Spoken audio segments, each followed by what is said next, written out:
Okay. Good afternoon, everyone, and welcome to the third installment of the MAHSA Medical Society webinar series.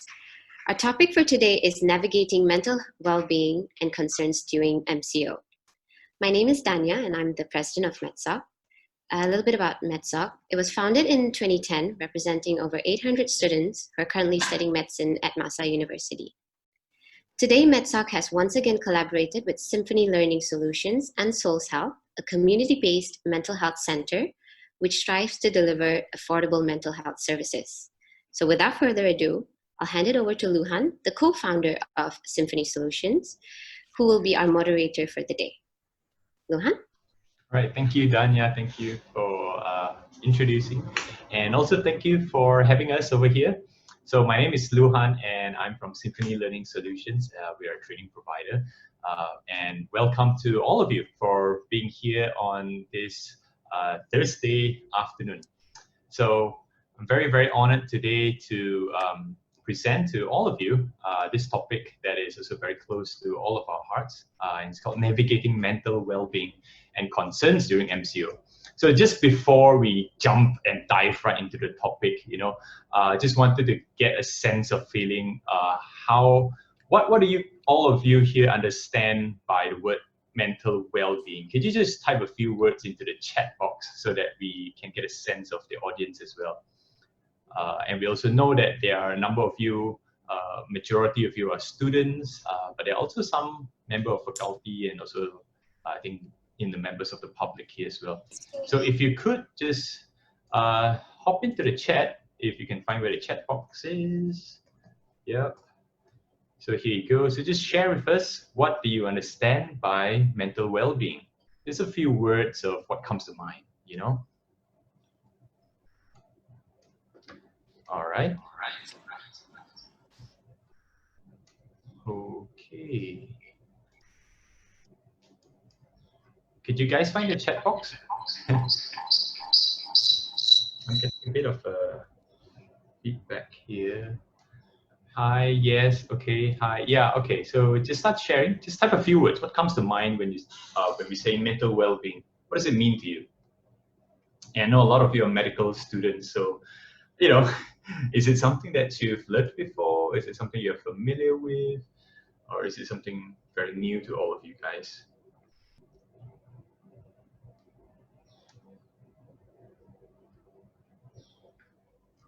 Okay. Are you guys typing? Okay, so maybe while we give you some time to share that, I'll just kind of very quickly introduce Cindy and Vanilla. Yeah, I see some answers coming in. Very good. Just keep it coming. I will just introduce Cindy and Vanilla while giving you some time to type. Okay. Oh, oops. Okay, spoiler alert. All right, so here we go. And we are very, very honored here to have two very special guests from Souls Health. And the first one we have is Vanilla Ting. So she is a program manager at Souls Health and also a counseling psychologist. So she, besides taking up clients, she does give therapy services. She also provides training and workshops to the frontline health workers, mental health professionals, to increase trauma-informed care awareness while interacting with trauma survivors. So that's Vanilla. And the second speaker we have for us today is Cindy Chu, and she is currently the program director of Souls Health, and she's in charge of overseeing the community mental health program for Souls Health. Yeah, and I'll let them explain what Souls Health is, I think, towards the end, if you're interested to know. Yeah, she's also in charge of developing talent, which integrates socially responsible approaches in their mental health work. She's also a graduate from London School of Economics, and she has worked in the Central Bank of Malaysia. On top of that, she's also a mindfulness practitioner, and she's passionate in creating a safe space for people across all walks of life to discover themselves and embrace their true potential. All right, so please help me welcome Vanilla and Cindy. Yeah, if you have the clap reaction button or the thumbs up, just give them a thumbs up if you can find that button, while I will try and see if we have some answers coming in. All right. So just to kickstart a little bit and warm up the session. Right. Thank you, Luhan. Hi, Fenella. Yeah. Yeah, thank you for the Right. Thank you, introduction. Luhan. Thanks. Hi. Thanks for having us. Okay. Hi. Hi. Yeah, I know your line is a little bit patchy, so I hope we can hear you. All right. Okay. All right. So let's just take a look at the answers that have come in a little bit. So if you're still typing, feel free to join in the conversation. So we want this to be a very interactive sessions as well.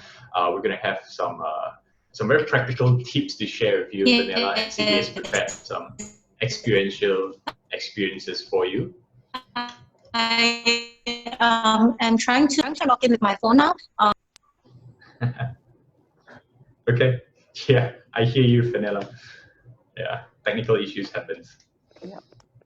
Okay, so I think Cindy, I think it'd be interesting to see the answers that the audience have pitched in on what they think of mental well-being, right? Definitely. Thanks and for sharing. Ayman, yeah, thank you all for sharing that. So I'm just gonna read out some of what you guys have shared. And Ayman Aftab says, mental well-being is anything that gives peace to our mind. Wow. When everything else is making us anxious, being mental stable is probably the most difficult task. Wow, that is something that I think we'll definitely cover. Thank you, Ayman, for that. From Mabel Soong, she says mental well-being is as important as physical health. True. It's the state of being mentally in tune. Thank you. Right, nice. And Ayman again, especially in a time like this where we have all the time to just think. And thinking is us mostly questioning ourselves, making us insecure, sad, not good enough. Right, definitely can relate to that. That's something that I think we can address later on. Maybe Cindy, you can address that. Winston says mental well-being is the state of mind, mental of a person. Thank you, Winston. Hajira says psychological and emotional well-being. Thank you.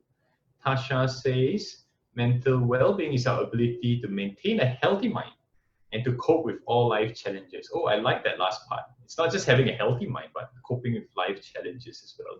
There's an action part to it. Glenna Mary, I hope I got your name right, says mental well-being describes your mental state, how you are feeling and how well you are coping with day-to-day life. Well, thank you everyone for pitching in your answers. What do you think of that, Cindy? Yeah. I know you have prepared something for us. I prepared. Well, typically I also don't like to go to like a strict definition because I feel no one definition can really encapsulate what like any term really means. But therefore I really think that all the sharings are really, really good. It's what makes sense for you. In tune, I like that, the state of mind and how you cope with life challenges. And you can see in terms of the definition I picked up from, of course, a credible source would be WHO, World Health Organization. Then maybe you can just go to that slide, is that WHO defines it as the state of well-being in which each individual realizes his or her own potential, can cope with the normal stresses of life, can work productively and fruitfully, and is able to make a contribution to her or his community. So when I saw this definition, I was like, oh, okay, see, one key thing is not really about, the absence of illness. A lot of times, not sure, nowadays there's more and more, I think, talk about mental health. But it used to be that a lot of times it's like, oh, mental illness, and like, oh, must be a bit more on like some sickness or crazy. And if I don't have that, then okay, I'm fine. But how this is described then really shows, and a lot of you have mentioned, how you can then cope. And normal stresses of life is going to be there. It's not no stresses, not possible. And also how we can realize our own potential. So it's not just like, okay lah, I'm okay. And I know I tend to do that. It's like, well, feeling okay. But it's like, is that really well? And I can see the difference when when I actually feel more in tune with myself and not just like the head saying, yeah, I'm okay, and just logically saying, nothing to complain, why everything is okay. And so this one really is like when you realize your potential and you can work productively. And so that's what my take is. And so thank you all for sharing. There's really no right or wrong answer. I think everyone has got it, yeah, spot on there. Thanks, Cindy. Fenella, how are we doing over there? Can you guys hear me clearly? Loud and clear. Yeah. Okay, good. Oh, I mean, just one of the days where you thought everything is going to be smooth, but like 5 seconds before they tell you what's going to happen, then things drop. So I guess, this is when we try to stay, be mindful, to, stay on track.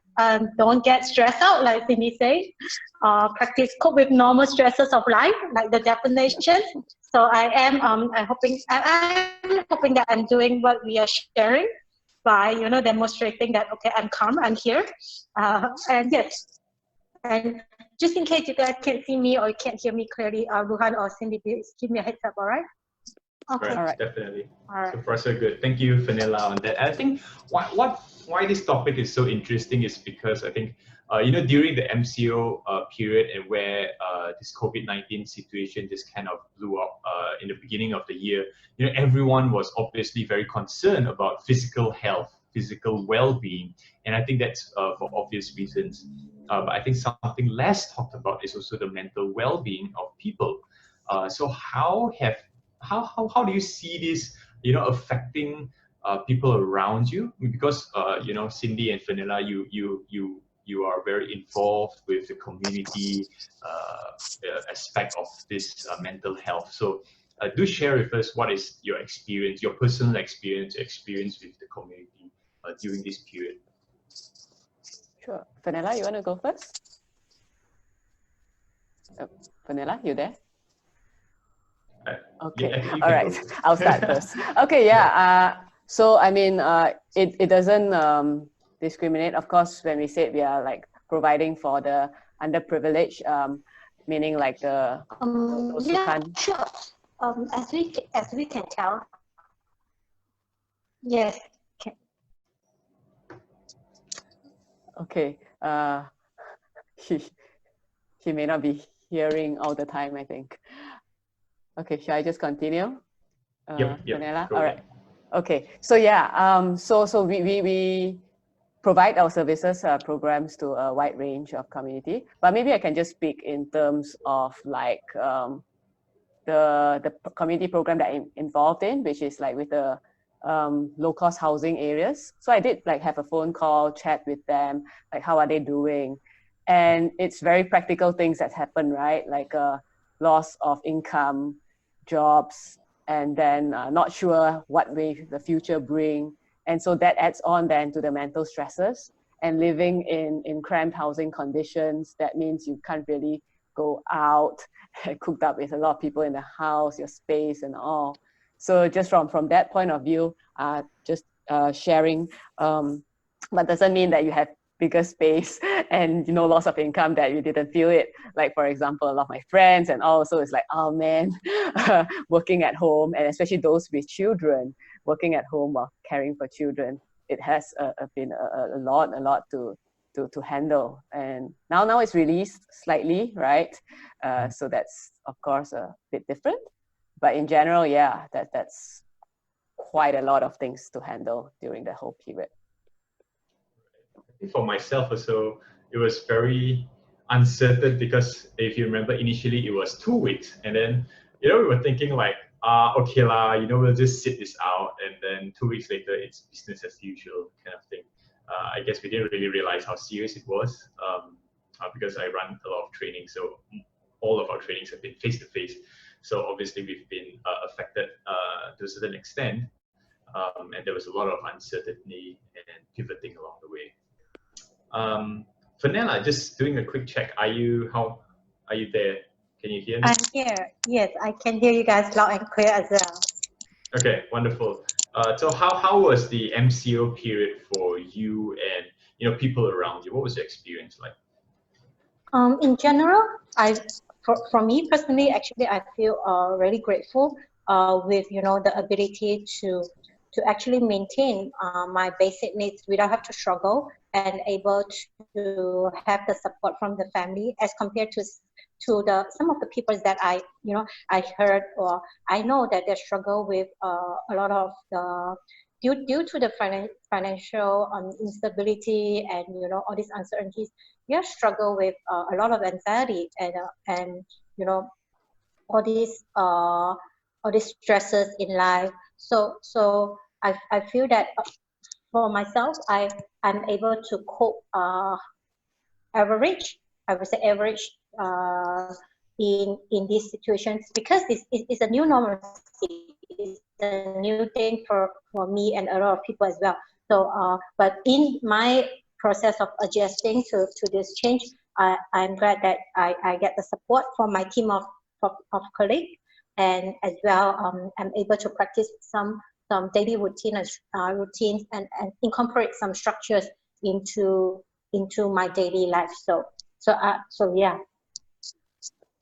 Right. Thanks, Vanilla. Right. So I just want to. We're interested to see how have you guys experienced the MCO. I know now it's getting a little bit relaxed, and hopefully we continue on that path of recovery. But I know that a lot of people were stressed out and experiencing a lot of uncertainty and fear. So we thought it would be quite interesting to get to know you a little bit, get to know the audience a little bit on what you experienced. So we're going to be launching a poll, and you should be seeing it right in front of your screen right about now. So just pick, and it's a multiple choice, so you can pick as many as you want, and just see which ones of this did you experience during the MCO period. Did you feel stressed? Did you worry about the future? Did you at any point feel depressed? You felt unproductive, feeling stuck, anxiety, panic? Did you feel easily irritated or anger? Or did you have sleep problems? I know quite a number of people had sleep problems as well. Or do you have physical health problems, which have been cooped up so long and couldn't go out? Initially I think not allowed to go jogging, right? Then slowly can go jogging, so on. That was quite long. If I remember correctly, there was almost after multiple extensions, only jogging was allowed. So people who liked going out, or gyms are closed. Yeah. So they started reopen.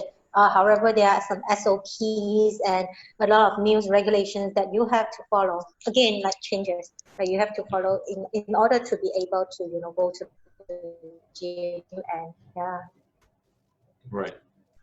So keep the answers coming in. See, a number of you are still voting. We have quite a numbers coming in, but I'm just gonna let the votes go on for a while.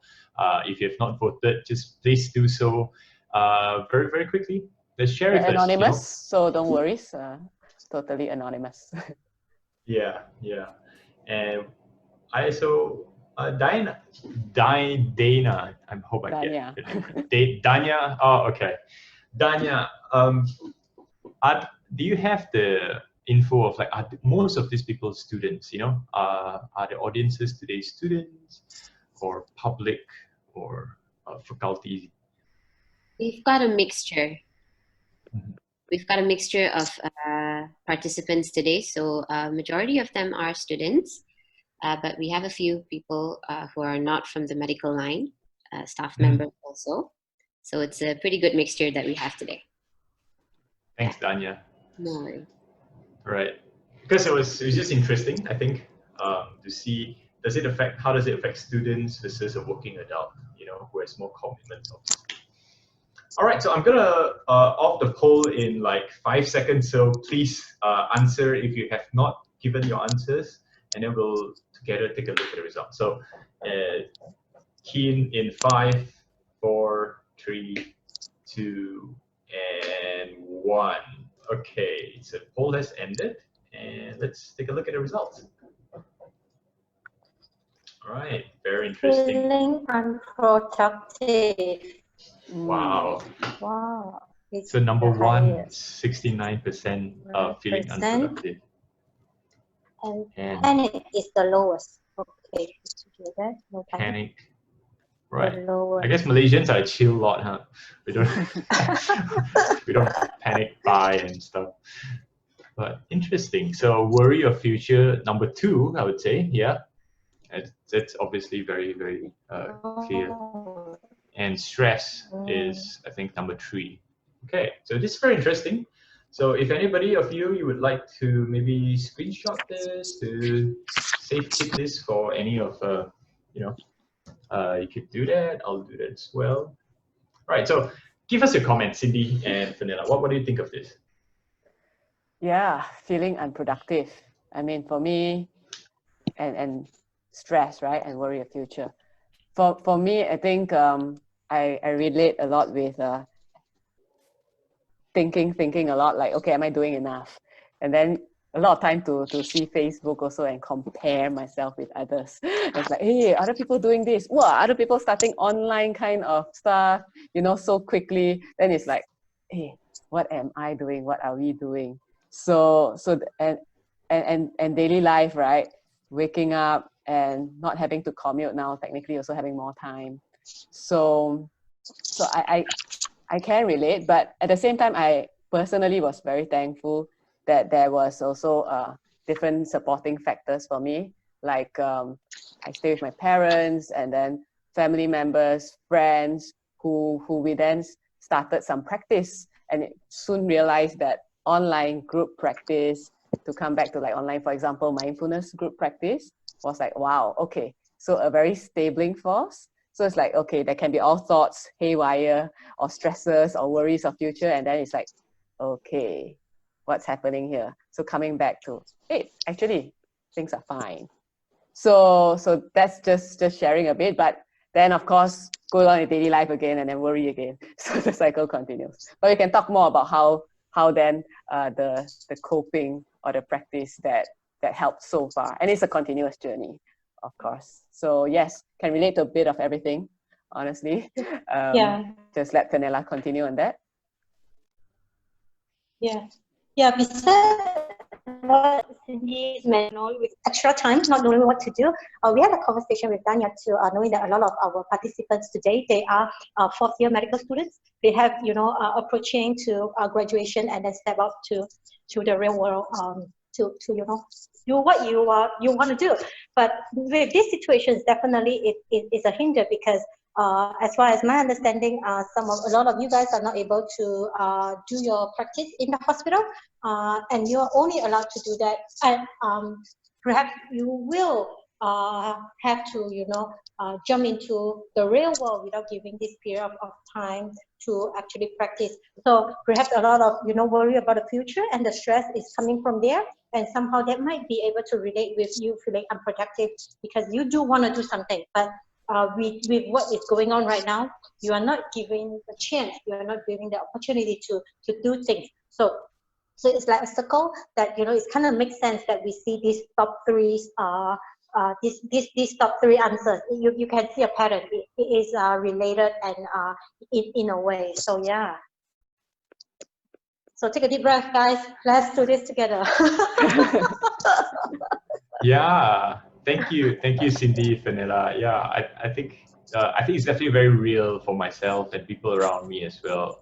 I think everybody is kind of feeling a little bit of everything. There were moments where I felt definitely a lot of moments of worry even now, and there's definitely a lot of feeling unproductive. But it kind of went down like this, and it kind of jumped up, and it became like I was taking on too many projects at one point, and then I was suddenly becoming burnout. So I think we're all trying to find a balance, a sense of balance in this new norm. So which brings us very nicely into the topic of today, navigating mental well-being during MCO. So Cindy and Vanilla has prepared a very simple and catchy acronym, if I may say so, to help us all practice, small little tips, and we'll make this actionable so that by the end of this hour, you take home something that you can use in your own life. Right, so shall we go through that, Cindy, Vanilla? Are we good? Of course. Okay, sounds good. Yes. Okay. Maybe you can share with us what's the acronym first. Would you like to do that? Sure. Okay. Okay, I go. M, C, and O is mindfulness, as this slide now shows already for M. C stands for compassion, and O stands for openness. So in short, MCO, mindfulness, compassion, and openness is what we think guide us through this period and beyond. That's why the title, and beyond.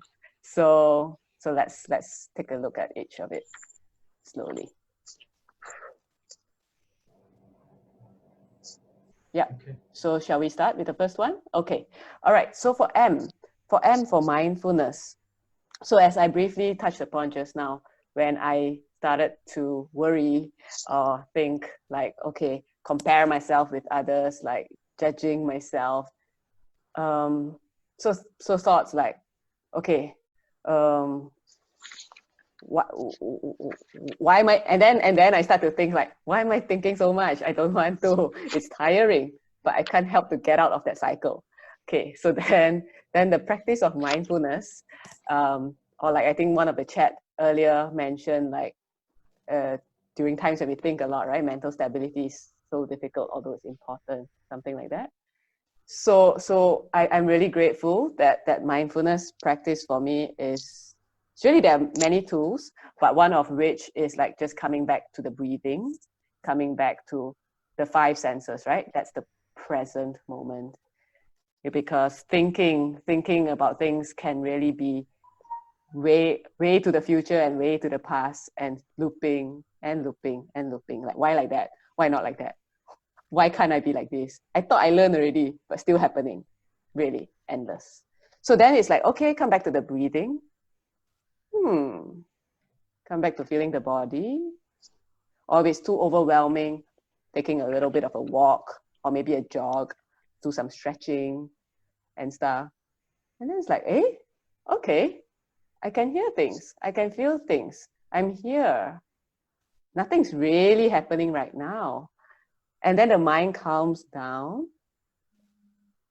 And once the mind calms down, it's like looking at it again, whatever that was bothering me. It's like, there's a solution then. So a lot more clearer. It doesn't mean that the problem goes away, but with mindfulness, then it's like, okay, seeing things more clearly, and then knowing what needs to be done, what's necessary to be done. So that's how I would relate why mindfulness is one of the key tips. And there's a lot of various ways, and different people practice mindfulness, I would say, differently. But yeah, for me, it's a cycle that constantly coming back to the present moment and being aware what's happening rather than being lost. So yeah, that's the first thing, mindfulness. Right, just to jump in here a little bit for Vanilla. Just want to check with our participants. I know mindfulness has gotten a lot of hype recently, but just want to make sure that how many of you have heard of mindfulness, or you have known a little bit of mindfulness? Could you just type yes into the chat box if you have heard or tried or gotten in touch with mindfulness or even practice it? Just type yes into the chat box so that we know that you have. And if you have not, then just type no. I'm totally clueless about what is this whole mindfulness thing that Cindy was talking about. Just to get a feel of the audience here. So just very quickly type that in. Someone saying yes, but very hard. Yep. It's just want to share a little bit. Can I just go on, yes, Luhan? Definitely. Mindfulness like, is sorry. Vanilla is talking. Vanilla, please. No, that's fine. Cindy, you go. That's fine. Oh, okay, yeah. So there was a shift for me in mindfulness, in the sense that at first I thought I shouldn't think at all. Like if I start to think, then oh man, I'm not doing it right, and it should be like hardly any thoughts. Just focus on the breath, and that's it. Let's say it's the breath, right? Then I began to learn this method whereby, okay, you just acknowledge that there is thinking. You can anchor yourself to something like the breath. And then you just realize that there's still thinking happening. And it's okay, because that's what the mind's doing.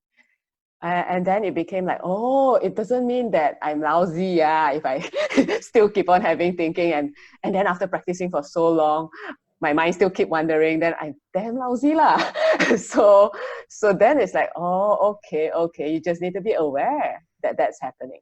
Okay, whether it's emotions, happy ones, sad ones, anxious, it's not like it will just go away, but it's just being aware that that's what's happening.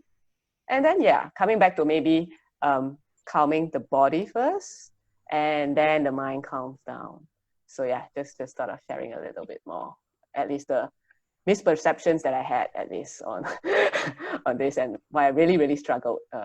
Yeah, I agree. I think that that's very relevant of how the way Cindy described it, and it's true that it is something that we heard a lot. And Tasha is correct. She said that it's very hard, and I feel that the matter of fact, it is a process it's a skill. Mindfulness is a skill. It's a skill for us to learn how to actually practice this and then incorporate it into our daily life.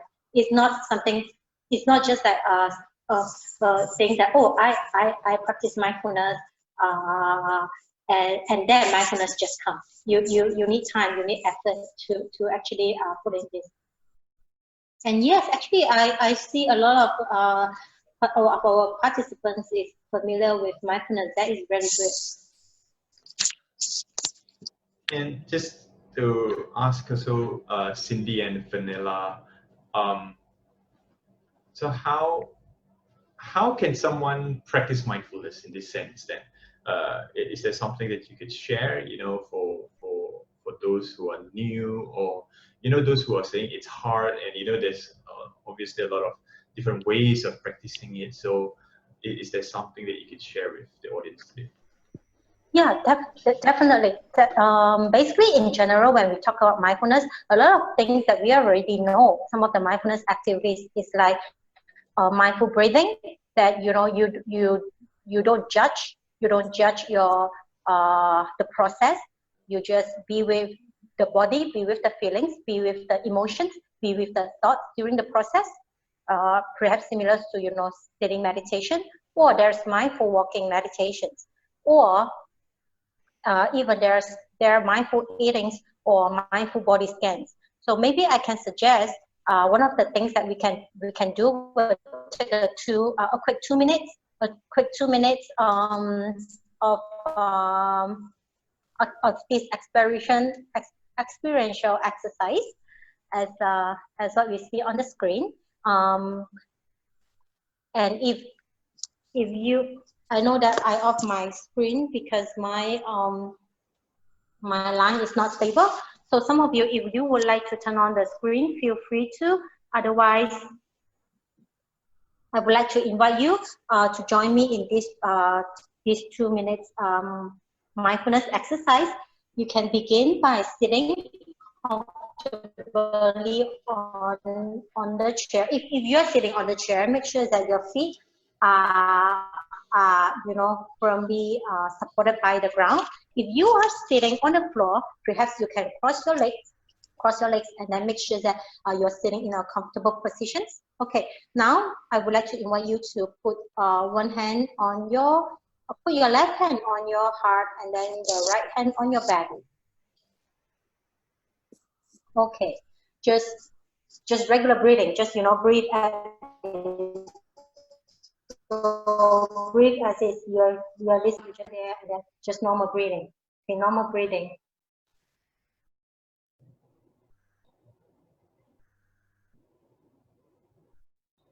Okay, I'm wondering how many of you are actually feeling your belly rising up and down when you are doing your normal breathing.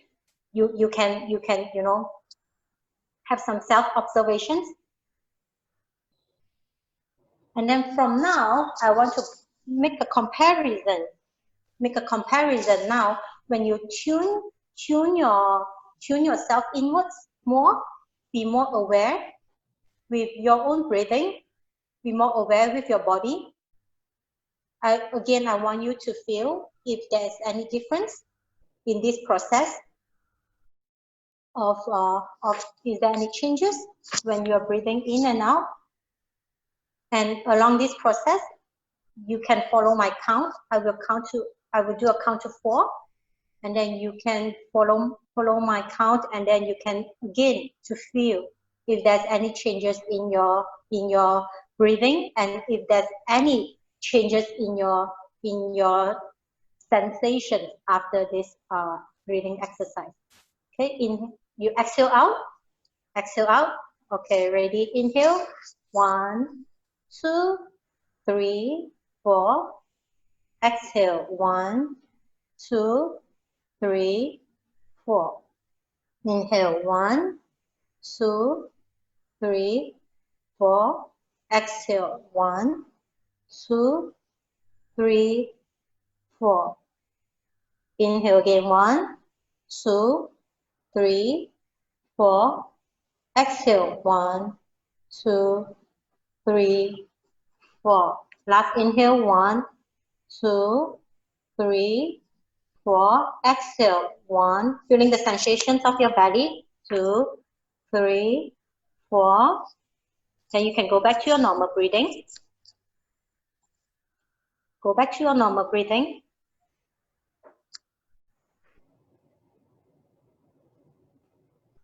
You spend another 10 seconds silent. 10 seconds silent in this normal breathing.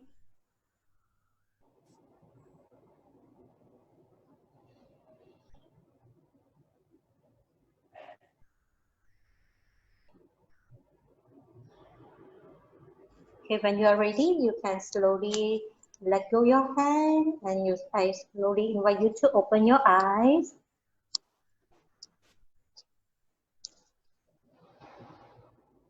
Okay, let's take a minute to pause and just to observe the beginning before 2 minutes, and now after these 2 minutes, if there's any changes in the way you breathe, or well, what are the difference if there's any,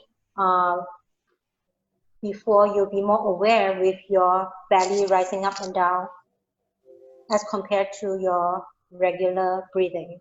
If there's any, Luhan, how would you like them to share? If there's any, differences, or type a yes or no, or how shall we do this? Maybe just type 1 or 2 words about how you're feeling right now. Okay, so just share how you're feeling right now. And if it's any different from earlier, you could also share that. So, are you feeling more relaxed? Or maybe you're feeling more calm? Or maybe some of you are feeling more stressed. That's fine. You can just share that as well. Or you're feeling more at peace. You know, these are the common ones, but just see how is it that you are feeling.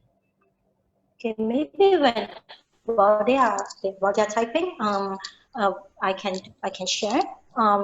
The reason of one of this exercise is a practice to help us to increase to be more mindful. And one of the things that we encourage people to do is listen to this without judgment. So if even there is some negative feelings that arise, like Cindy mentioned too, just to observe, just be aware. Even if you tend to judge, just accept that, okay, I have these feelings, and then that's it. Period. You don't have to add any extra thought to that. Yeah. Right. So if we're getting some answers coming in, and Winston says more longer and calmer breathing.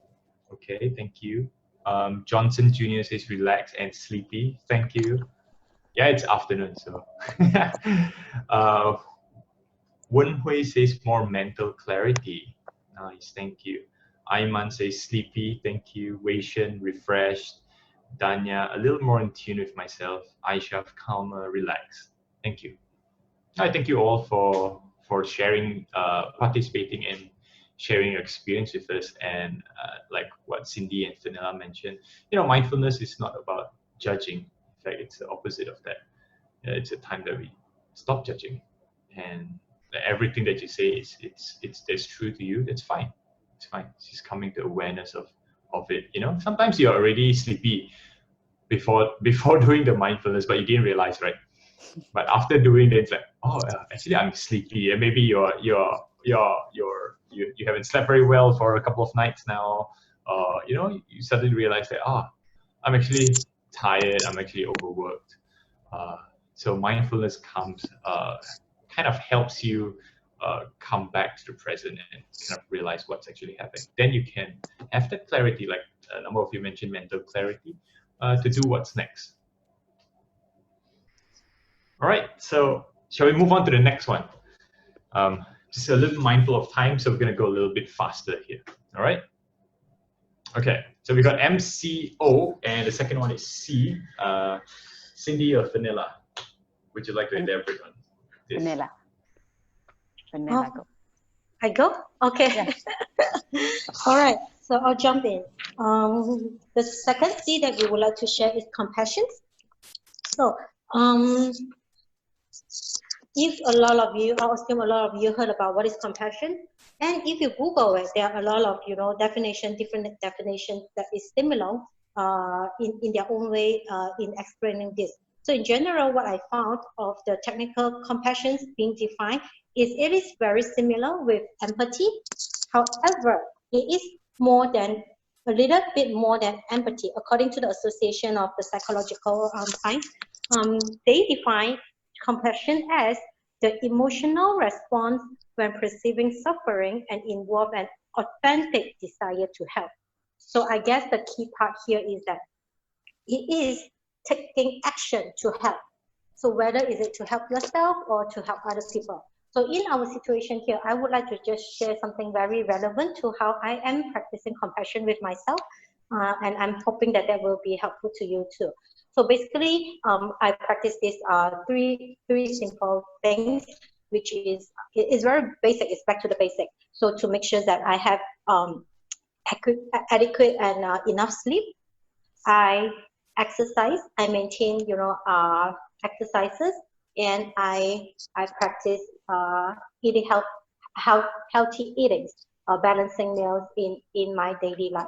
So I'm using this as an anchor to remind myself to be more compassionate when it comes to practicing, putting compassion into practice. So so this is the things that I would like to my own way that I would like to share with you guys, because we know that with compassion, it is able to increase one's emotional resilience, and it is also able to increase our psychological well-being. So in that case, that means that you're being less critical. If you have a better way to cope, a healthier way to cope, then you're being less critical to your thoughts. And then even if you have stress, you have worries, you're feeling unproductive, like some of the questions, some of just now in the beginning, that these are some of the worries that we have. Even though you have that, you're able to be less critical to yourself. So in a way, that is again relevant and that is connected. If that makes sense to you guys. What do you think, Cindy? Yeah. I mean, it's also a chance for you to get to know yourself better, right? When you eat well, you're taking care of this body, and you exercise, and you sleep well, because I think body and mind all connected to one another. Yeah. So thank you for that. Yes. Right. So we are also curious. So this is one of the things that we've also prepared to see. I think how have you fared? How have you been? Living these basic things during this MCO period as well. So I'm going to be launching a poll, and it's three very, very simple questions. It's a yes/no question. So just share with us. Yeah, we want to know. Have you been eating healthily? And I think, Vanilla, this is referring to during the MCO period, right? Or is it in general? Actually, I would say in general. However, in MCO period, it will be some things that anchor us down as a ground, because we tend to be more, and we tend to be feeling more anxious or worries. So this will be a good anchor. However, I feel that in general, everybody is encouraged to practice that. Right, right. Yeah, I think Yeah, these of are things course. that we know we should do, but it's so hard to put into practice. And MCO just throws because everything out the water. And we know that sometimes like we need to sleep early, but to be honest, like I tend to sleep late too sometimes. But knowing that this is important, and then like Cindy said, be mindful without judging. So that as a reminder. So okay, tomorrow I try again. Right. And otherwise, like at least with that attempt to practice that. Okay. Yeah. All right. So I'm going to. Sorry, Cindy. I just want to say, yes, a lot easier said than done. and it's really, but it's just right, paying attention to like recognize, okay, is this important, and how we can build some conditions to make it possible as best as we can. Okay, so let's see. All right, so let's take a look at the poll results and see how we're doing as a group here. Do you eat healthy? 76% Wow. yes. Clap hands. I think that deserves a distinction award, right? 70%. Okay. But second and third question, do you exercise sufficiently? 70% says no, right? So this could be also maybe due to the MCO, or maybe in general. I do feel like I myself struggle with, exercising on a consistent basis. Do you have good sleep habits? 72% says no, 28% says yes. What do you think of these results? Glad vanilla. Is it reflective of what you expect? If we use the poll that they mentioned in the beginning, it does make sense. It is correlate in a way of stress and worries. With the higher you feeling stress, perhaps it's harder for you to practice. It's harder for you to go to bed, and then that's a cycle there already, and yeah.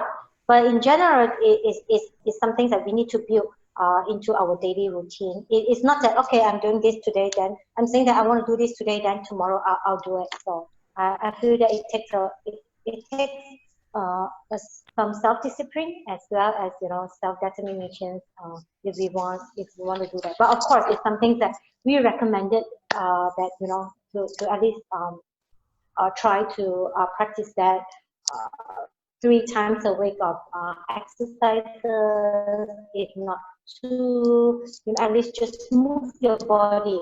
Anything that you can start by moving your body, walking, some walking, 15 minutes will be helpful too. So yeah. So you're saying when we do these simple things, it sounds simple, of course, like Cindy said, it's easier said than done things. Eating healthy, exercising regularly, sleeping well. This is essentially practicing compassion to ourselves. Is that what you're saying? What do you think, Luhan? Sorry, I couldn't hear you. She's asking you back. I think I heard something like, what do you think, Luhan? Yeah. So this is like, even just doing these simple things, it's practicing compassion to ourselves. Right. Not taking our body for granted. Because I think, I don't know, a number of us, let's say we are working or we're studying, we're using a lot of our brain power. And well, it's important, of course, to use our brains and to think, to plan. Many a time, I know for myself, I take for granted to take care of the body. And so it's compassion for ourselves, because without the body, I can't live. I can't continue thinking. I can't continue doing my work. And so that's really important. Yeah, still a bit funny. It's still, for me, I also feel like the exercise part. It's like, but then, yeah, sometimes when I realize I just okay, don't do too much. Just start with a few push-ups or even just a simple stretch. Then you see, the energy start to flow. And then the mind start to also be clearer. So, well, yeah, it is amazing, I would say. Like Winston was sharing in the chat, it's easier to get not disciplined than staying disciplined. And it just posed a question, because why I asked it was like, you know, sometimes we can be very compassionate towards other people. Like we see their suffering, you know, I see donations going all over the place during MCO, also donating, you know, to feed the hungry, to help raise funds for the frontline medical staff. But based on the poll just now, it kind of suggests that we're not being very compassionate to ourselves, right? We're not being very compassionate to our own bodies. So again, it's just something to well, the take quote note of. there's this quote, right? Can you pour from an empty cup? But then again, I don't think it's like, sometimes we may just over expect ourselves also. Okay, I'm going to do this 3 times a week, and no matter what, I must. I think this will lead on to the next one on openness. Right. Yeah, So let's right move in, on to the Cindy. third one. Yeah. Perfect opening. So talk to us about the last big O here. What is this? All right.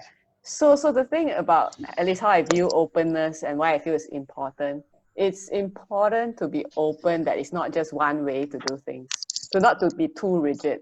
Even though we know and we think that eating healthily, exercising X number of times a week, X number of minutes, and sleeping X number of hours is important, it's also important to be open to, it links to mindfulness, also non-judging, that like, okay, for today, this is what has happened, or this is the situation right now. Okay, I didn't do it, or I can only do this much because something else is a priority. Like, for example, I mean, if an emergency really pops up, I can't do my usual routine, right? And so it's important to then just be open as well. So that's on the broad sense of open. Also, openness is on open to try new ways. Like, okay, not everyone works in a similar style. Like some people work better at night, some people work better in the morning, just for an example. So be open to trying new ways, especially like those working, it's like now it's a lot more online kind of stuff rather than face-to-face. For studying also, there'll probably be a lot of different ways that people need to be open to. And so yeah, open in terms of trying new things, open also in terms of viewpoints, strict belief systems of I must do this and this is it. So that we are also more gentle, we are also more compassionate in that sense. But of course, beware of tricking yourself into like, I'm open, actually no need exercise at all.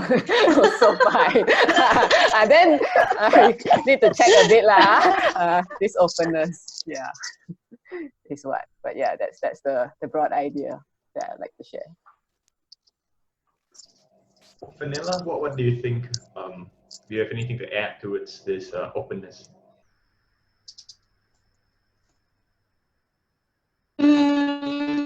I guess echo what Cindy just says.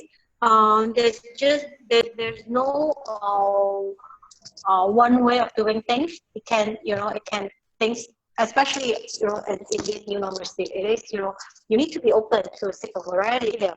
You need to pay attention to your inner feelings more, and all these things. I think that is really important. Especially when it comes to helping us to adapt to this new normalcy. All right. And whether we have a bit of an exercise prepared here, do you want to take us through it, Cindy? Okay, so this is where actually gonna invite everyone to be open to this. It may be uncomfortable because I can see everyone has had their videos, almost everyone has had their videos off. And this exercise is actually to be open to whatever feelings, thoughts that may arise when I actually request for everybody to, if possible, turn on your videos, at least for a short while. So, wow, okay, I see some coming up, okay. So just be open to why do I need to do this? Or like, what else is coming up? This discomfort of like, no, I don't want. This is not what I meant to do. Or just be open, like, okay, no biggie. Just turn on. Yeah, nice to see everybody's face. Yeah, so it's open to trying out new things, open to also certain thinking, certain feelings that may arise when we try something that we are not used to. Don't know. So this exercise, of course, may be different for different people. Some people it's like no biggie. Some people it's like, I don't want and I don't want. Okay, that's it. I have certain reasons why I'm not turning on, and that's fine. Okay, I respect that. So just be mindful. So this is all in one lah, huh? This exercise. Also be mindful of how you're feeling when you turn on and you see other people, and maybe you're a bit self-conscious, like, hey, did I have my hair okay? But I think the organizers preempted lah, so okay lah. so yeah. Yeah, that's the mini exercise really. And I don't know if we have time for people to share how they feel. Just the idea is just that when we want to try something new, it may be uncomfortable. And yeah, that's openness for you, accepting whatever comes. And maybe I can use my prop. So I'm not sure if you all see Inside Out movie. For joy to come, for joy to be experienced, you also need to accept the other feelings, sadness, fear, and all. So yeah, since I have this prop. That's such a good one. That's such a good one. Yeah, This is I remember that. Yeah. But you cannot just expect to have joy all the time. Other things will have to come as well, part of the package. Okay, so thank you everyone who participated. You can keep your videos on. We'd like to see your handsome and pretty faces. Just recall, so to have the joy of being connected with everyone, we also have to overcome that slight discomfort or uncertainty in switching on the videos, right? Then we can get the joy of connecting. I don't know whether that makes sense. Yeah. So maybe if you have tried or you chose not to turn on your videos for whatever reasons, it's fine. We respect that. But just share with us what's your experience of when Cindy asked you to turn on the videos, you know, did you feel uncomfortable? Did you feel resistant towards it? Or did you feel happy, like, wow, finally I can show my face, you know, or, you know, or it's just like, okay lah, whatever lah, just she asked to do lor. I want to get my E certificate, you know. I don't know, whatever that was coming through your mind. Yeah, so just share it in the chat box so we kind of, you know, don't shy. Thank you. It's okay. I think we all feel a little bit shy, but you know, we kind of got over it. I think even Cindy, myself, you know, Fenella, we used to have to find our angles and kind of get over that. And it's kind of weird because like when I'm talking to you right now, I'm actually speaking to the camera, so it does take a little getting used to. All right, so just share it, and I think just to move into the final bit, I know we're over 3:30, so we're just gonna wrap up very, very, very quickly here.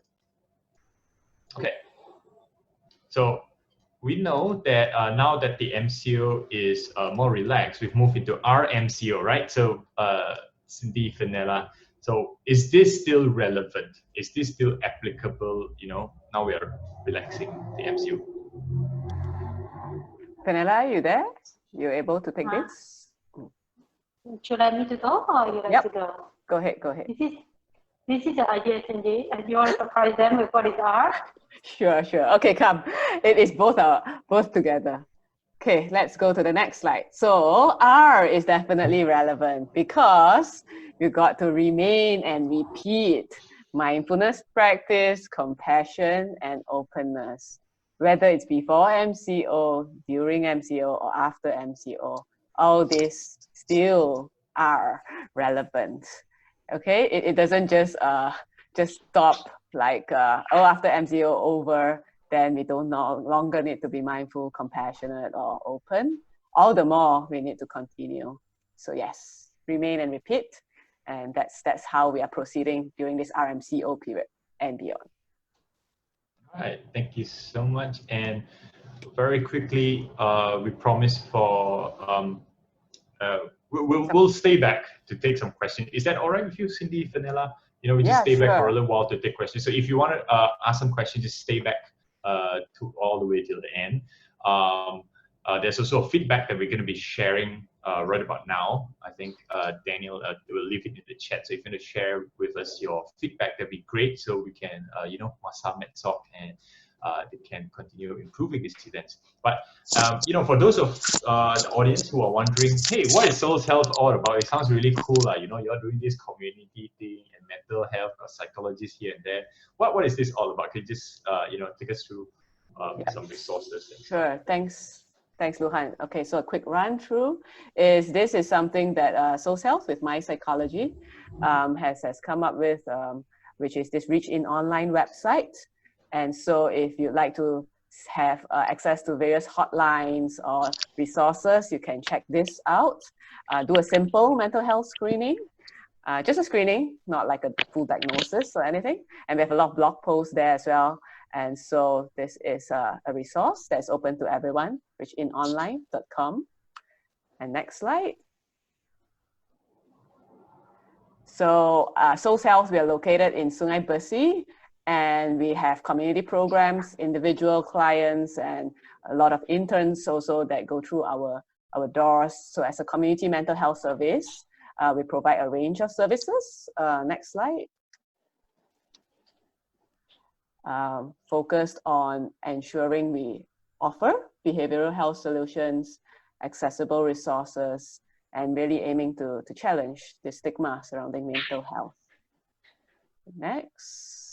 So these are the services, including individual psychotherapy counseling, psychological assessments, early childhood interventions, career counseling, group workshops, trainings, couples and family therapy, as well as employee assistance programs. So yeah, these are our social media pages and our email and website. Therefore, if anybody wants to know further, yeah, thanks for that time to just share a little bit about Soul's Health. All right, so as you can see, the feedback form is already up in the chat. So do help us to fill it in. So let us know how did you enjoy this session? Did you not like it? Yeah, just let us know into the feedback session. We're gonna open for questions a little bit, Danya. Is that all right? Perfect. Go for it. Okay. So if you have questions, feel free to unmute yourself, turn on your video, and ask us questions. Or if you're still kind of shy after the activity, you can type it into the chat box, and then we'll kind of take a look at it. And for a start, I know some of you have submitted your questions during the registration, so we'll start with that. In the meantime, if you have any questions, just key it into the chat box, so I will get to that. So, okay, so let's get to that. Let me bring that up. Okay. And these are the questions that we got from the registration form. And first question. Right, so Cindy, Vanilla, any of you can go ahead and answer, yeah? Okay, first question. How should we end the stigma to mental health? I think it's like the whole mission of Soul's Health. Let's partner together and figure that out. How should we end the stigma? Or what's the strategy that Soul's Health is employing to? I like to typically think like big systemic change does take time and a lot of jigsaw puzzles to put together. But individually, I think each one of us, as we kind of end the stigma within ourselves, we are being that ambassador to spread this to others around us, close to us, and beyond. And what do I mean by end the stigma of mental health inside us? I know me, myself, have a lot of so-called stigma or perceptions on a lot of things. Even when I see someone, like say I perceive like, I'm not sure what kind of thing or illness, or like, is it like crazy? Yeah, I do have still, that kind of perceptions when seeing people or myself, what's happening to me, is this okay, not okay? So I feel like recognizing this and be very honest with that helped me to read more, understand more, look deep inside. breaking that stigma within myself. And then when I converse with others, when I talk to others, when I do my work, this will naturally go on. I think there are a lot of ways to answer this. There's bigger picture, of course, systemic things that can be done, advocacy, speaking, writing, lots of things. But yeah, that's intern with Soul's Health. Okay. Yeah, intern with Soul's Health. Yes. You can volunteer with Soul's Health if you're interested. So yeah, I hope that answers in. Fenella, anything to add to this? I echo everything that Cindy said. Move to the next one. Okay. I echo everything that Cindy said. Well, what I want to emphasize. Then we'll move on. Emphasize one thing.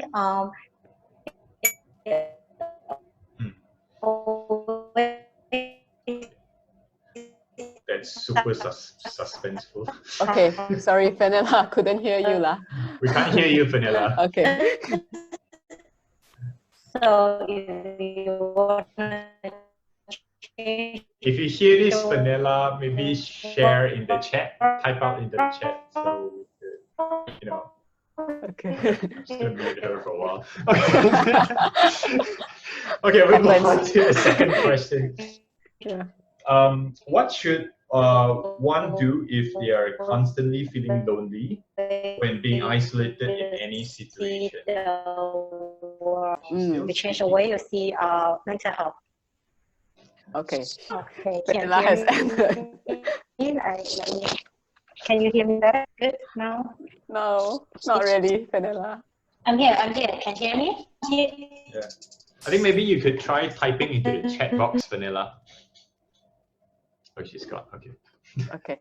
Sure. Okay. So I heard the second question, which is if one feels lonely, and what else? Isolated when being isolated in any situation. So just like the MCO, I suppose some of us are living alone, or they're just renting a room and then they're all alone without there's no connection, social events.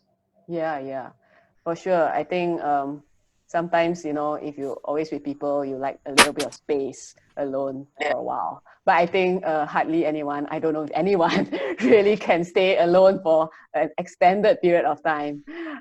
So this is a very real and not easy time for those who are staying alone and isolated.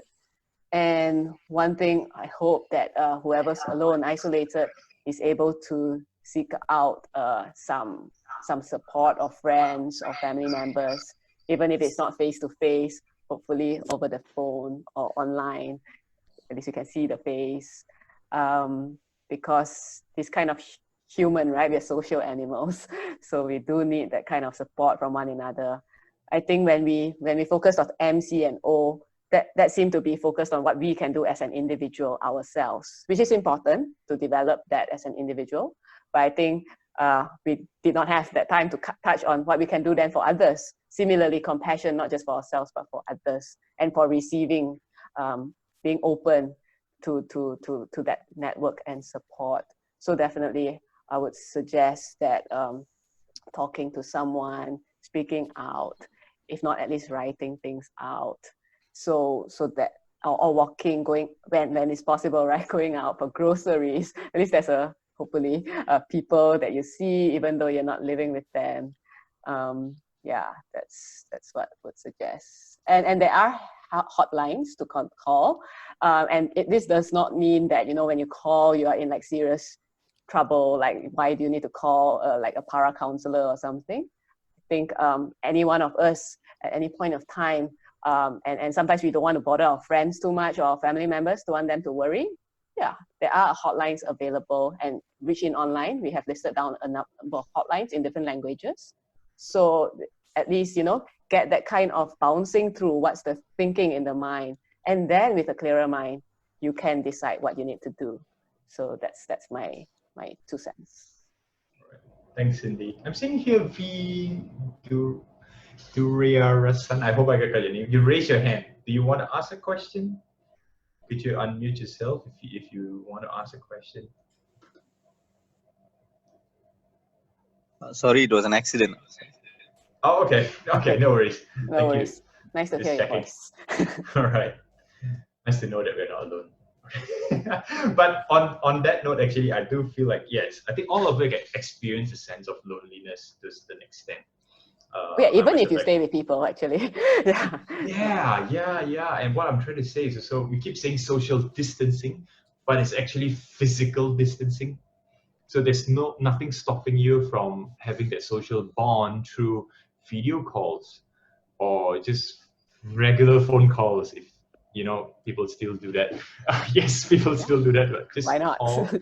And that's why Cindy was saying, like, we have this what is it, hotlines, and that's just like, if you want to talk to a stranger, that's just a call to a friend or a stranger, if that's something that appeals to you.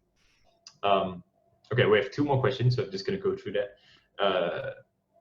Third question: with spousal abuse on the rise, a major factor in this is the toil of losing their jobs and financial instability, drawing individuals aggressive and abusive, driving individuals, to be aggressive and abusive. Before it's too late, how does a soon-to-be abuser cope with his emotional instability? Oh, that's a very interesting question. That means, if I just paraphrase it a little bit, it's, so maybe if I know that I already feel this urge to be aggressive or to be abusive even, because of all the hardships I'm facing, all the uncertainty, all the fear, all the worry, losing jobs, cannot find jobs.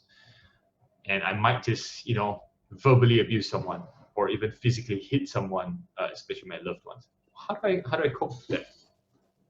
Wow, okay. I guess Fenella is not here, right? So I'll take it I'm on. here. Oh, Can you Fenella's hear Oh, here. you're here. Ah, You okay. heard our question? Yes, I do. I'm, one of the team member. How can I not contribute? Okay, Okay. great. Would you like Go to ahead take that then. question? Yeah. Yeah, sure. I would like to share, and Cindy, feel free to jump in too. Okay. Sure. So I think that that's a very good question, and we can know from the WHO statistics that within these few months the cost to their hotline has been like increasing, not only double but triple and more. So it is very concerning, and with these domestic violence issues, and these questions ask how can these people catch themselves before they fall into that loop. So I guess from what I'm seeing, it is what is the root cause? What is the root cause of these triggers, these soon to be potential abuser to do that? I feel that one of the common struggles is with the emotions regulation. And behind this emotion, it is you're not able to regulate your emotions. You're not able to find a way to do that, and then it causes stress and anxiety. And then with this stress and anxiety, you perhaps it triggers whatever things. It triggers your emotions to get easier to burst out and to lash on other people. So I would say go back to what we talked just now, the MCO mindfulness. Be mindful when you have these emotions arise. Increase your sense of emotion awareness when it comes to that. So when you know that what triggers you learn skills to cope and regulate that. Of course, again, we know that it is easy to say than done, because when you get angry, that's when you get lashed up, and it is not something to say that not it is a skill. Again, what I want to say is this a skill to learn to manage your emotions? Yep, Fenella. Okay, I just add on then. Agree totally. How to be aware and mindful when it starts to arise, and you see, if it becomes too big already, then that is really hard to stop, right? So if we have constant kind of pauses during the day, or at least every day some pause, then we may realize that, oh, okay, it is increasing already, and then we know, okay, perhaps I need to do something. I may even need to go for a walk or do some physical exercise. The energy may be building up too much, and if I keep thinking, and let's say I think, no, I don't want to feel this way, I don't think it will make you not feel this way. It probably still continue the thinking. So it's like we probably just need to divert the attention to some other forms and stretching, exercise, and then okay, let the energy just dissipate and all. But we recognize, and that's a skillful action, right? When you recognize that you don't want to get more and more angry. So it's like, but you don't want to just keep looking at the anger and keep being angry at yourself for being angry, because that will just perpetuate that anger. So mindfully have something else, and then notice what's happening and see what else then, when your mind is calmer, that you can do. Thanks, Vanilla and Cindy. Okay, next question. How will I be sure if I have anxiety? How to recover from anxiety without taking drugs? Is it totally curable? It is from the same asker. Yeah. So let me just repeat it. How will I be sure if I have anxiety? How to recover from anxiety without taking drugs? And is it totally curable? Cindy, would you like me to start? Yeah, go ahead. So I guess first let us take a look into what is anxiety. So we know that occasionally if you feel anxiety, it's okay because it's part of our life. So for example, we feel anxious when we have a lot of work, unfinished work that we need to do, or before we want to make an important decision. However, if you are worried to the extent that this is not only temporary, this is prolonged worry or prolonged fear, then perhaps this is when you want to pay attention that your performance, your daily activities might get affected, your relationship, your housemanship might get affected with this constant worry and fear. So back to the questions. When you say how will I be sure if I have anxiety? For this question, if you are asking from a more assessment, you need a psychological assessment. We do have different assessment tests also from social for you to actually to have to find out from it if this question is directly asking about that. However, for normal people, like we just want to do a self-check, we can compare how we feeling, how is our emotions and reactions to things that usually in usual time we feel at the time we easily get triggered, or like tuning inward again to be more aware of what's going on inside us, to learn about our body, to find that answer. Right. Anything to add to that, Cindy? Yeah. Not really. I didn't hear some bits, but is there any other parts that you'd like me to add? Any other? All three questions answered? Is it totally curable? I think, yeah. Okay. Wow. So, but maybe just if I could just summarize a little bit from what I heard from Vanilla is that I think everybody can experience anxiety to different extent, to different degree at different points in time. So if it does not affect your daily work, your daily life activities, then it's still considered okay. You can look for some easier ways, like just practicing MCO can help.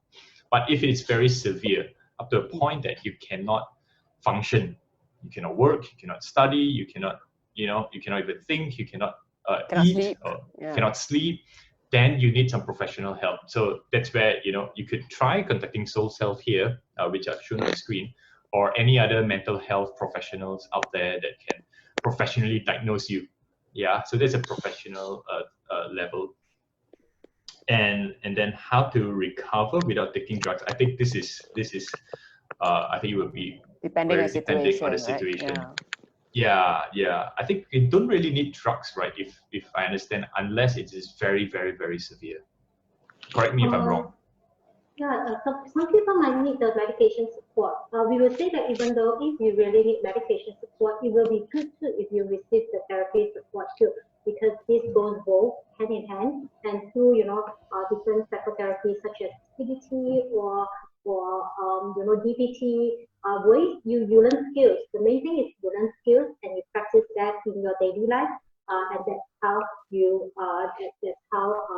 recovery happens with the support of medication. Is it totally curable then, if I just extend that question a little bit? When after people have learned those skills, would they be able to function like normal, or whatever normal means, functioning individuals? I would say everybody has their baseline. So, and we know that anxiety is a stress response. So when you say cure, I guess it depends on what perspective you're looking at. If you're saying that you are constantly worried, and then you learn some skills to be less worried, I guess you are moving on. You are improving. So, but because it is the stress response is in us. So perhaps anxiety is still like you wouldn't have like no anxiety feelings at all. Yeah. Yeah. That's fair It to kind say. of comes and goes, right? It comes and goes. So it's also a matter of like how often it comes and how strong it manifests itself. And how you Right. regulate your emotions along Right. the way. Yeah. Right. And how we respond to that. Right. Okay. And we hope that answers the question, whoever asked that question. So if you feel like you do need help, please, anybody who is feeling like that, just reach out. Yeah, by the way, is Soul's Health offering, phone counseling in free calls kind of thing? Or is it like I know there's subsidized services? Yeah, we have subsidized rates for those with below a certain income, and so students without the income, yes, you will qualify for the subsidized rates. Yeah. Right. Okay. So get in touch with them. Okay, we do have, I think, one question from, let me see. We have questions from the chat. Okay. Tasha asks, can people handle mental health issues on their own or through help from friends and family without the need for a therapist? I think this is a very, very common question, because of all the stigma surrounding it, I suppose. And also, I guess there's also the cost involved for consideration. So yeah, could people, try and learn these skills themselves if, let's say it's not very severe? Kind of thing. What's your experience in this, Vanilla and Cindy? Or have you had cases like this? Maybe you could share with us. Yeah, sure. Actually, the support from the family and friends actually play a very important part in our in general in our therapy services as well. One of the things that we will help our client to do is identify your support system. Who is it that you can reach out to? Who is it that you can process your thoughts with in your daily interaction? Because these are the persons that the client can trust and can talk to. And to have somebody that they can count on is important, regardless they have any in general. It is important to have that. So yeah, I will say that yes, it is important, and we would like to encourage, even though you are not coming from therapy, you need some support. It is important to identify your support system. And I guess as to whether it is possible to handle it without therapies, again, there's no one answer, right? Depending on the situation and how, like just now, the answer, how it is affecting your life.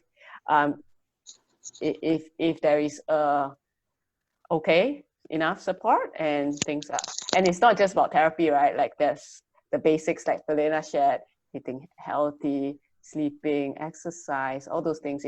If all can be done with that support without the therapist, it's not impossible, yeah. But I think we need to just be also open sometimes to what we may need, yeah. just want to add on also because I was familiar with Rich In's work here. I think one of the earlier questions or relating to the question, I remember they had this free assessment kind of thing, the mental right? health screening, yeah. Something like that, like a mental health screening that you could just answer a few questions and they could give you a rough idea of, do you need to seek further professional help or something like that. Okay, Am I so right to yes, say that? something like that. Still not like a must, but like yes, on the Reach-In website, if you go to the screening, is it called screening? There's a tab for screening, and it's in both languages, English and Malay. So we use the PHQ-9. I mean, it's a validated questionnaire for depression, for anxiety. And there's also something for parents if you're concerned about your child. So it's 9-10 questions, nothing too much. So it doesn't diagnose, but just gives you a gauge also when you see through the questions. Okay, how are you feeling, your moods, your sleeping patterns, those kind of things. So yes, if anybody finds that that would be a starting point to just check how severe the situation is and what may be needed. Right. Okay, so I think we'll just take one last question from the chat here. It's from Nisha, and I think she was asking, can you give some advice about practicing compartmentalization? Wow. I'm not quite sure. Does this mean something to you? What does compartmentalization means? Or do we need more elaboration from Nisha? Well, I've heard before of like chunking things. I don't know whether I know what's exactly it is, but like, I mean, my view is like, okay, if you have this piece of work, this piece of responsibility, this piece of it, then you, but I don't think it's that, right? You just parcel that out in time. Yeah. Yeah. Maybe Nisha, if you're there, still listening in to us, if you're comfortable to elaborate, you can just unmute yourself to just elaborate on the question. What do you mean by compartmentalization? Hey. Hi. Hello. Hello, everyone. Yes. Hello. All been so great so far. Thank you very much. Welcome. All right. So what I meant was that actually I heard this from a friend. So it is supposed to be this like a concept of where, despite of you being in stress or you have things to worry about and like a lot of things to do, you still compartmentalize and like push it to the back of your mind and focus on the task in present. So if I'm doing something, I focus in doing that and not let like other concerns like what troubles at home or other things that are troubling my mind affect my like productiveness in my task at the moment.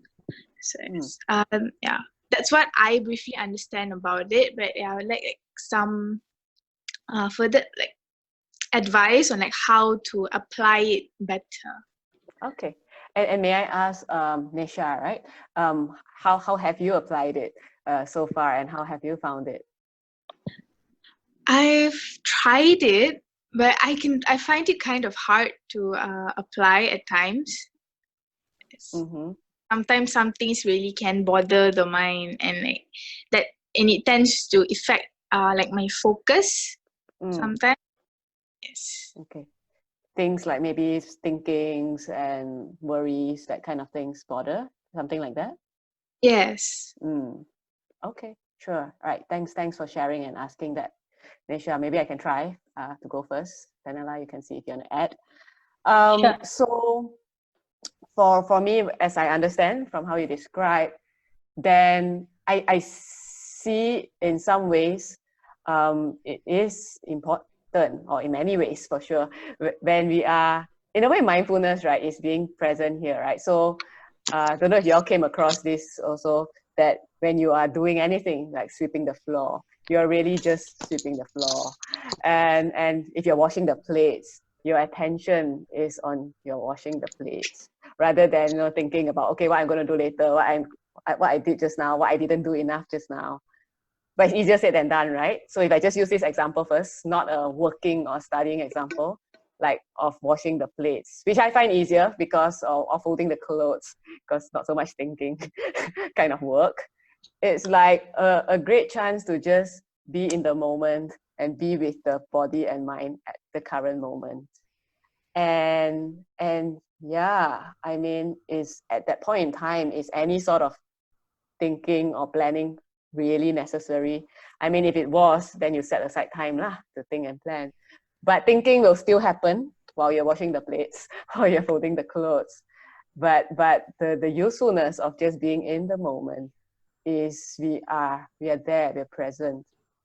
And I see it similarly but harder for thinking activities like doing work or studying, whereby, yeah, if you are really able to be there and present with that particular task, then I have experienced like some things like, so many hours still cannot, and then that half an hour so fast. So yeah, of course that's ideal. What happens if we can't? And do we force ourselves to focus on this, or do we then take a step back and like, okay, what's happening here? And that's where I see we need to be open. So my own experience is that like sometimes when I want to work, I'm like, okay, just can't do this, just not productive now, just feeling tired. Then it's like, okay, I think I want to maximize these 2 hours to do this. But I think actually if I just take a 15-minute break first or 30-minute break, I could most likely be more productive in that lesser time.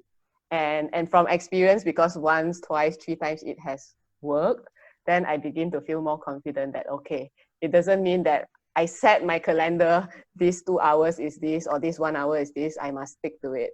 If the reality is now I'm just overloaded and stressed and I need that break, then I go for that break. Go and take water, go and walk first. And once it calm down, walao, jalan, much shorter time, and I can do it. So I'm not sure if this answers your question. I agree with being there with that activity, but sometimes it's not possible as per my experience. And then I just need to decide, okay, really, is this what I need? Like, stay put with this? Is there no other way? It's just like exam. I don't know if people relate to these examples. If you go for question 1, 2, 3 and you stick to this, I must answer 1, 2, then only 3. But then sometimes this number 3 just cannot, right? Skip lah. Skip and then do something else first and then come back. Okay, not entirely a related example, but something along that line. Be open to what your body, what your mind needs, and go with it. That's Okay. my sharing. All right, thank you so much, Cindy. I think, Fenella, any quick words to share, whether on that question or on the overall session, any final message you want to share with our audience today? Just want to share that you guys I respect you guys. You guys are, a bunch of smart students, medical students. Salute.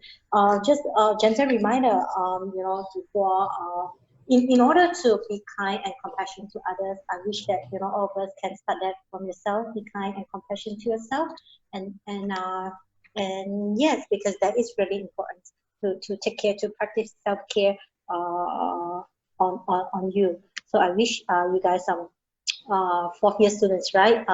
All the best, and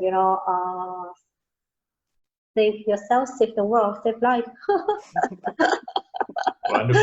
Thank you. Thank you, Fenella. And what about you, Cindy? Any final message you want to share with our audience today? Wow, our MCO, yeah. It's like YMCA.